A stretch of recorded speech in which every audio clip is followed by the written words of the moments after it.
I lost my moral compass. I did things that I can't even comprehend. Navigating the impact of meth. The first couple of years I tried to hide it so bad because I knew the shame and I knew the disappointment it would bring to my family. This is a story of courage and of hope. Two former addicts sharing their struggle to go clean. I'm well over 4.5 years clean and sober. I'm engaged to the love of my life, and I have a life beyond my wildest dreams. But I have been in the deeps of hell, and I've managed to get out of it by putting one foot in front of the other.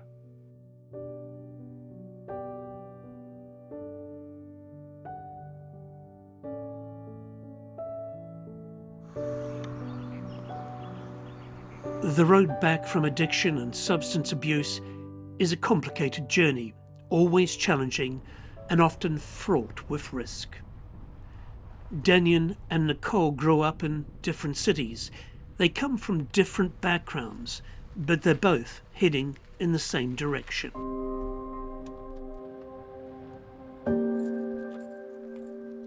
Their objective is to stay clean and to rebuild their lives, helping others who are on the same path by sharing their own lived experience and the advice of experts.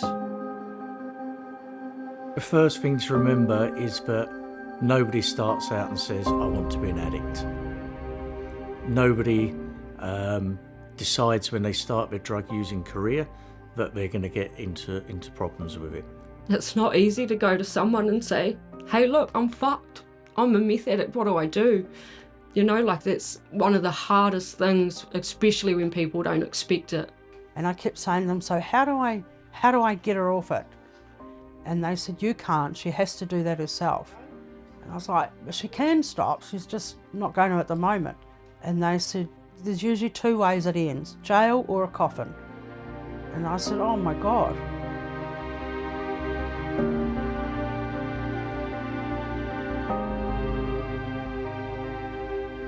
I started to hate Cole. I saw it as a betrayal of like the family, of me. I saw it as her being selfish.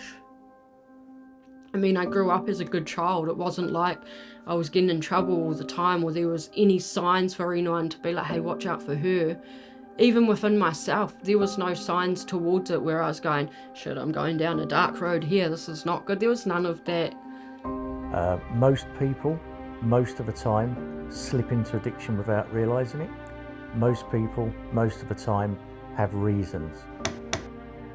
I had to start realising that yes, bad things have happened to me, horrible things, horrendous things have happened to me as a person, but I had to heal that and start to acknowledge it in order to move forward. Otherwise, it would keep me stuck in this rut. For Danyon, part of moving forward has been an apprenticeship. He's training to be a chef. How's Danyon doing? So far he is actually good. The good thing is you see the progress. You see where he started from and you see the drive that he has. He talks about where he's come from. He talks about his struggles. But what is the most important is he knows where he wants to go.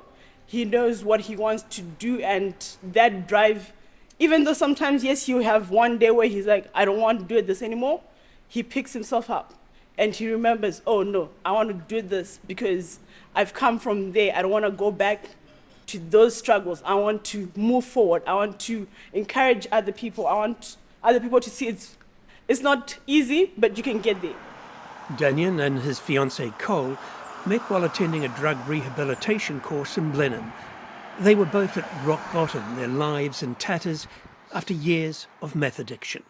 Yeah, well, we were both definitely sharing the experience of trying to get better and get to a better place in life. We were both very broken, down and out.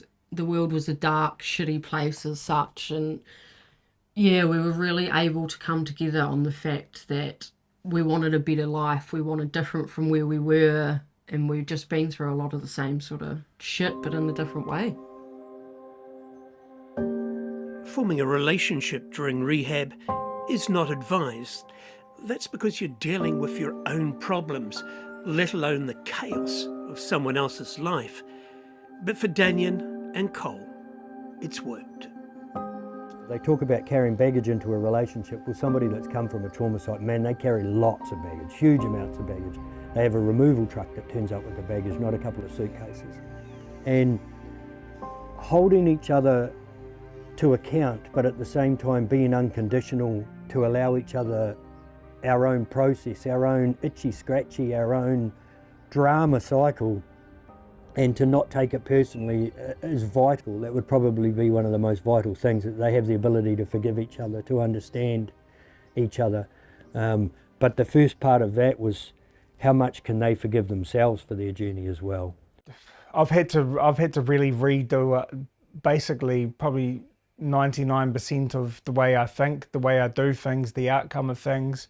It's been a massive internal clean out within myself. I've had to, rather than reacting with anger and aggression now, which sometimes I still get pissed off, don't get me wrong, but I'm learning healthier outlets. And it's the same with the drugs and alcohol and going to those niches where I felt comfortable back in the day. I've now had to get comfortable with talking about my emotions as a male and regulate them. When I say regulate them, like actually feel them. Like it's okay to be angry, it's okay to have frustrations, it's okay to feel sad, but it's not okay to smash up the house and start acting out violent.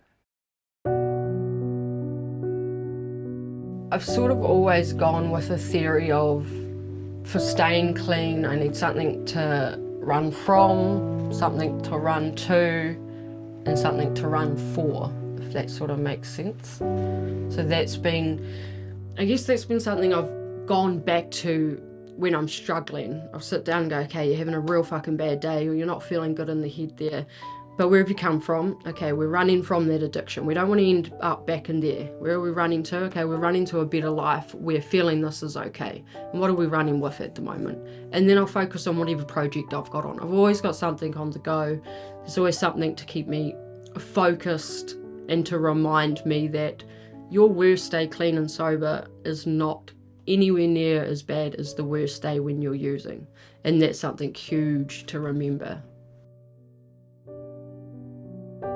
Everybody has a different point or a different bottom or a different turning point where they say, I need to stop.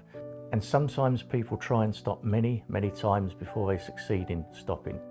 The big turning point for me was in a paddy wagon from Nelson to Christchurch on the way to Christchurch Men's Prison. I was in the youth unit there a couple of times, 2 times.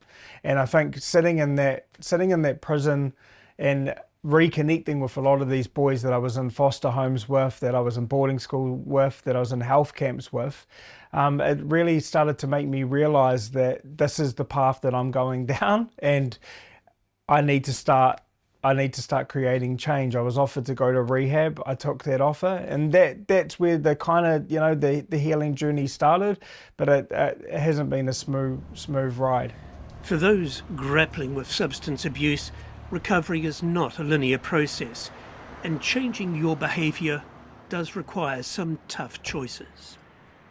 If you've used drugs or alcohol as part of a trauma response, without being kind of crude, drugs or alcohol become your friend, and you've got to give up your best friend to kind of face all the stuff that you've had before. And when the drugs go down, the trauma comes up, and some people can't face that. To be fair, I still have a lot of internal struggles, because of course you get clean and there's this idea of, oh, I'm going to get clean and I'm going to feel happy and life's going to be great. And at the start it is, especially in rehab. You're going for a walk and the ducks on the water are just amazing and so beautiful and all of this. And then you get to a point where you've sort of, I guess, gone through all the good little happy things that you can, and you're starting to get this new normal of life, and it's almost disappointing, because you're going, shit, why am I feeling this? Why am I not feeling great? Why is that not doing the happy things it should be for my body?